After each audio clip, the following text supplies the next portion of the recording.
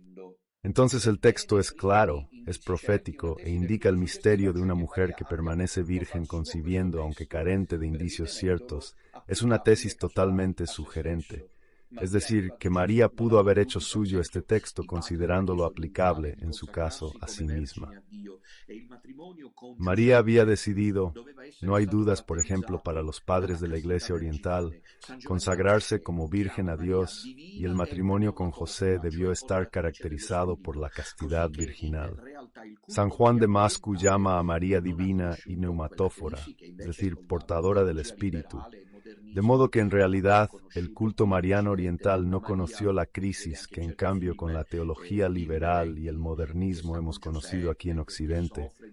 Una María como se ve en ciertas películas irreverentes, que está con José, que sufre por no poder unirse a su esposo que la provoca.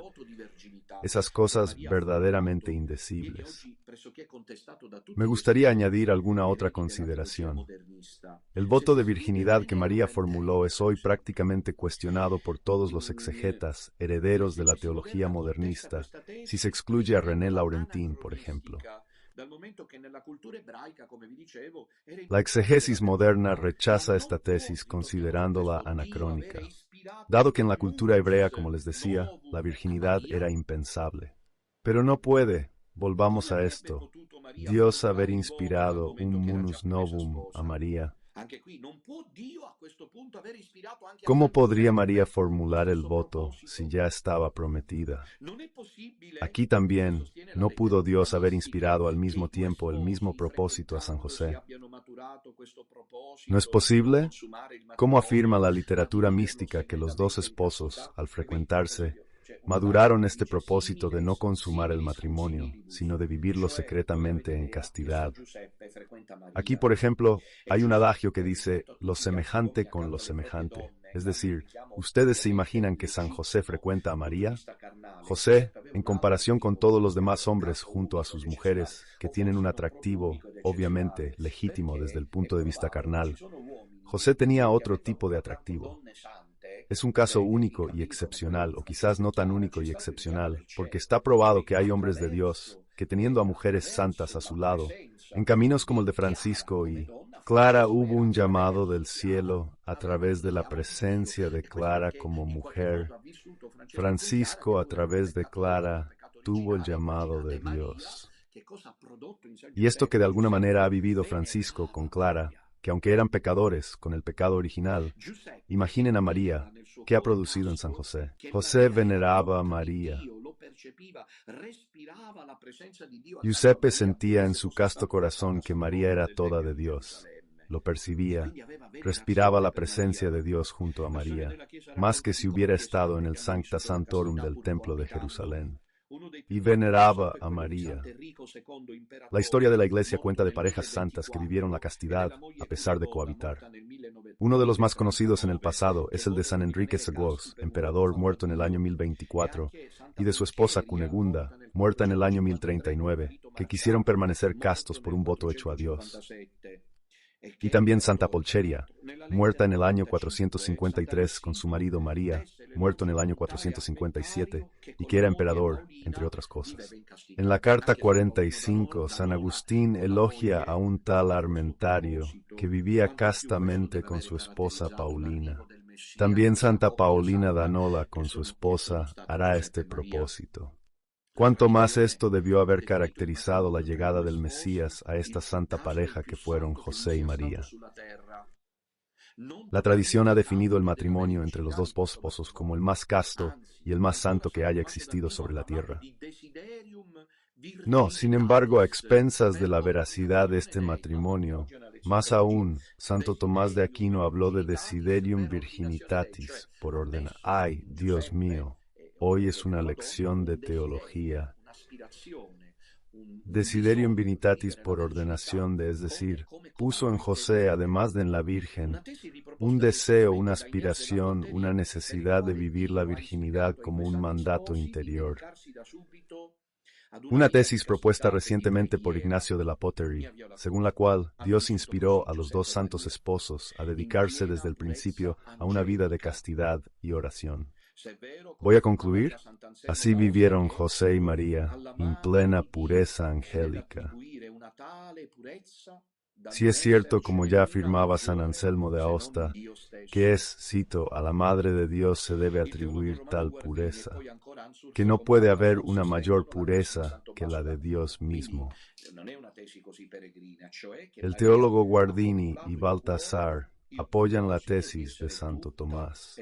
Así que no es una tesis tan peregrina, sino que María ha formulado en su corazón el propósito de ser toda y solo de Dios.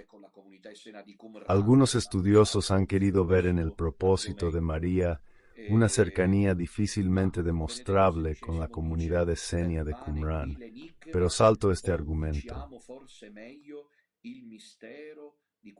Benedicto XVI dice que aquí permanece el enigma, o mejor dicho, el misterio de esta frase. ¿A qué frase se refiere? A la de Isaías, que María haría suya a la Virgen, concebirá y dará a luz